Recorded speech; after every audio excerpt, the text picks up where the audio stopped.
আমরা গরিব মানুষ গার্মেন্টসে চাকরি করি, আমাদের এই টাকাগুলো যে মনির সাহেব দিয়ে দেয়। আমাদেরকে আল্লাহর রাস্তায় একটু বাঁচতে দেন, আমাদের এই সমস্যাটার সমাধান আপনারা করে দেন। আমরা সন্তান স্বামী ফেলে এখানে আসছি। আপনি এখানে কত টাকা জমা? 16,50,000।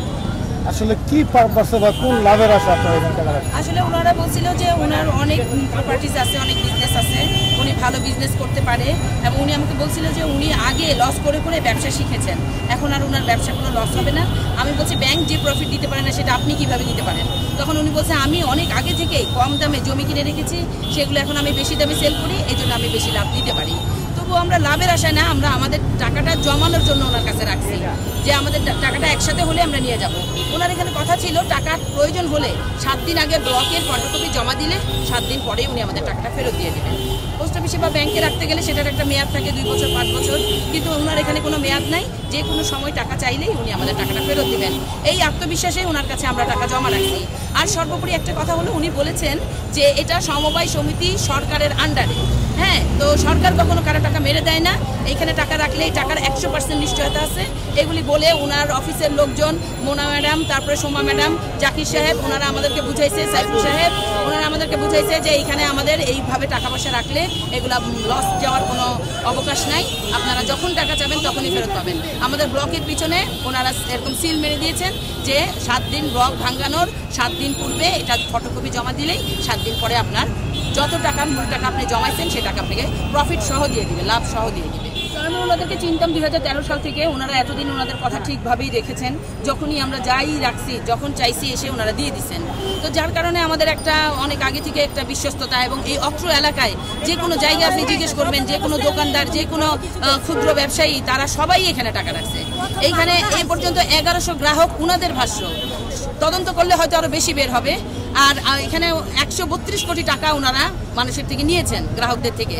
তো এরকম এত মানুষ বিশ্বাস করেছে বিধায় আমিও ভেবেছি যে এখানে সশস্ত্র বাহিনীর লোকজন, নৌবাহিনীর লোকজন অনেকেই এখানে টাকা রেখেছেন, এমনকি পুলিশ, আর্মি, বিডিআর সবাই এখানে টাকা রেখেছেন। এই জন্য আমরা মনে করেছি যে ওনারা তো বুদ্ধিমান মানুষ, ওনারা যেহেতু রাখছেন, ওনারা লাভ পাচ্ছেন, আমরাও হয়তো পাবো। এই আশা থেকে আমি 9/7/2020 করোনার পরে ওনাদেরকে টাকাটা দিই, এবং এরপর থেকে উনি আমাদের লাভ কিছু দেয়নি। এখন আমরা লাভ চাচ্ছি না, আমাদের আসল টাকাটা ফেরত চাচ্ছি, সেটাও অফিসের লোকজন দিচ্ছে না। এমডি স্যারও চলে গেছেন। আমাদেরকে এখানে 60-70 জন মানুষকে জিএম নিজে অফিস খুলে দিচ্ছেন, দিয়ে উনি সহ 2 রাত আমাদের এখানে অবস্থান করছেন। তারপরে উনি অসুস্থতার ভান করে পুলিশের সাথে এখান থেকে সরওয়ার্দী হাসপাতালে চলে গেছেন। এরপরে উনি আর ফেরত আসেননি। এখন স্যার আমরা এখানে আটকা পড়ে গেছি, এই 70 জন মানুষ, আমরা এখন অফিস ফেলেও যেতে পারছি না, আমরা এখন এখানে থাকতেও পারছি না। ওনারা আমাদের গ্যাস লাইন বন্ধ করে দিয়েছেন, ওনারা আমাদের পানির লাইন বন্ধ করে দিয়েছেন, মাঝে মাঝে কারেন্ট, পুরো বিল্ডিং এর কারেন্টের বন্ধ করে দেন। এইভাবে আমরা এখানে খুব মানবেতর জীবনযাপন করছি, আমরা খুব কষ্টে আছি। আমাদের একটা সুরাহা আপনারা আল্লাহর রাস্তায় করে দেন, আমাদেরকে আল্লাহর রাস্তায় একটু বাঁচতে দেন, আমাদের এই সমস্যাটার সমাধান আপনারা করে দেন। আমরা সন্তান স্বামী ফেলে এখানে আসছি, এখানে অনেক মেয়েরা আছে যাদের এখনো বিয়েই হয়নি, কিন্তু আমরা এই মুসিবত থেকে বাঁচতে পারতেছি না। আমি আপনাদের কাছে অনুরোধ করব, সমাজের সহৃদয় ব্যক্তিরা এগিয়ে আসুন, প্রশাসনের কাছে আমি সাহায্য চাচ্ছি, এই বিপদ থেকে আমাদের উদ্ধার করুন। এই ইউরোস্টার টাওয়ার, এই 10তলা ভবনে আমরা আটকে গেছি। আজকে এখানে 200, 250, 300 মানুষ আমরা প্রতিদিন সমবেত হচ্ছে, আর আমরা 60 জন মানুষ কন্টিনিউয়াস এখানে 5ই সেপ্টেম্বর থেকে এই পর্যন্ত অবস্থান করছি। তো আমরা আপনাদের কাছে সাহায্য চাচ্ছি, দয়া করে আমাদের এই সমস্যাটা সমাধান করে মনীষ আহমেদ মনিরকে বলেন আমাদের টাকা পয়সাগুলো দিয়ে দিতে, আমরা যার যার পরিবারের কাছে ফিরে যাই। এই 4র্থ তলায় আমরা 70 জন মানুষ আছি। এখন আমরা আমাদের লাইন অফ করে দিলে আমরা কিভাবে থাকবো? তারপরে আমরা ওনাদের অফিসে দরখাস্ত পাঠাই, তারপরে লাইন অফ করা বন্ধ হয়েছে, কিন্তু ওনারা গ্যাসের লাইন বন্ধ করে দিছে। আমরা কোনো রান্না বান্না করেও খাইতে পারতেছি না, আমরা কোনোভাবেই বাঁচতে পারতেছি না। দয়া করে আমাদেরকে এই বিপদ থেকে আপনারা উদ্ধার করেন। আমরা সরকারের কাছে, সবার কাছে বিনীত অনুরোধ জানাচ্ছি, আমাদেরকে যেন এই মনীষ সাহেবের কাছ থেকে আমাদের পাওনা টাকাগুলো আমাদেরকে দিয়ে আমাদেরকে যেন আমাদের পরিবারের কাছে ফেরত পাঠানোর সুব্যবস্থা করা হয়। আমার 1.5 লাখ টাকা জমা আছে।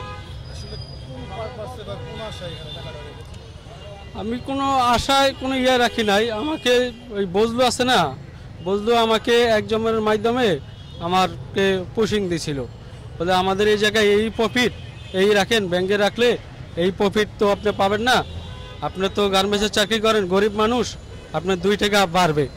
ওই উদ্যোগ নিয়ে আমি এই জায়গায় টাকাটা রাখছিলাম, কিন্তু লাস্টে এই টাকার জন্য আমার মেয়ে মারা গেছে।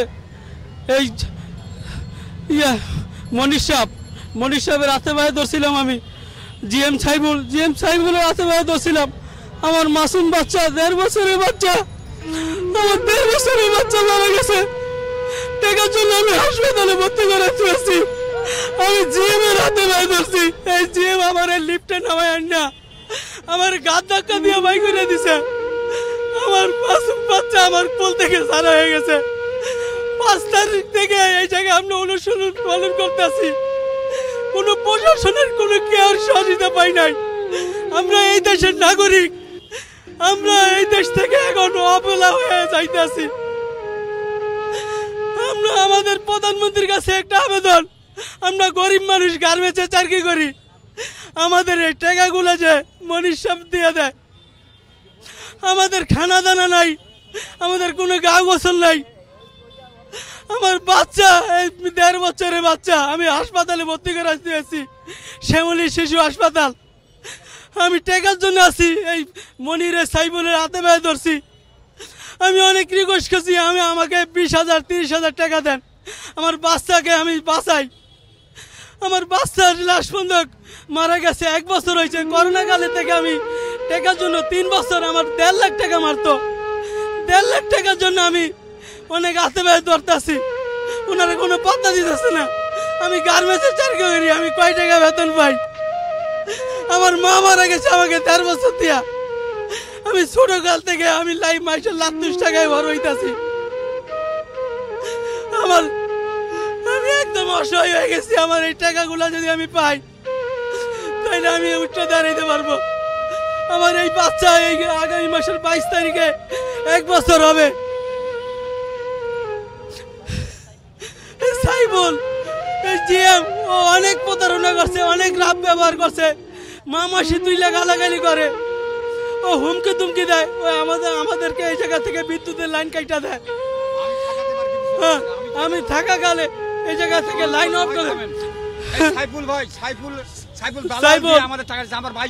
এই মনির আমাদের থেকে অনেক অনেক লাখ লাখ টাকা, কোটি কোটি টাকা হাতিয়ে নিয়ে গেছে।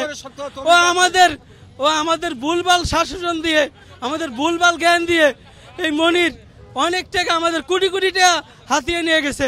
কথা হচ্ছে ভাই, সে মানে এখনো সে পরিস্থিতি, সে বহাল তবিয়তে আছে, সে তার অন্য জায়গায় ব্যবসা চালাচ্ছে। ভাই আমরা যাচ্ছি, মাননীয় প্রধানমন্ত্রী এত ধরনের আমাদের সব অনেককে ধরছে, তারা PK হালদার ভারতে ধরছে, অমুককে ধরছে, টাকা কিছু কিছু লোক খাচ্ছে। তো ভাই মাননীয় প্রধানমন্ত্রীর কাছে আমাদের সবচেয়ে অনুরোধ, এই দেশের সবচেয়ে ভালো প্রধানমন্ত্রী, আমরা তাকে দোয়া করি, আমাদের এই ন্যায় বিচারটা উনি করতে হবে ওনাকে। আমি স্বরাষ্ট্রের মাধ্যমে মন্তব্য জানতে চাচ্ছি প্রধানমন্ত্রীর কাছে, সে বড় বড় বাঘ কেটে ধরছে। এই মনির বিরাট বাঘ ভাই, বাংলাদেশের এখন আমাদের বহু টাকা 22 লাখ দালাল দিয়ে কেমন করে 1-2-3 মাস ভাই দিয়ে আমার কন্ট্রাক্টটা ভাই টাকার আমার জামাই মারা গেছে। আমার জামাই মারা গেছে, কবির নাম, স্কোয়ারে চাকরি করতো ভাই। টাকা তো এই সাইফুল সাহেব ধরেছি, আমি বলছি ভাই 1 লাখ টাকা দেন, বাসাই কোনো মতো আইসিউতে ছিল ভাই। আমি লাশ নিয়ে গেছি, বলছি ভাই লাশ নিয়ে যাবো ভাই, আমাকে 20,000 টাকা দেন, দেয় নাই ভাই।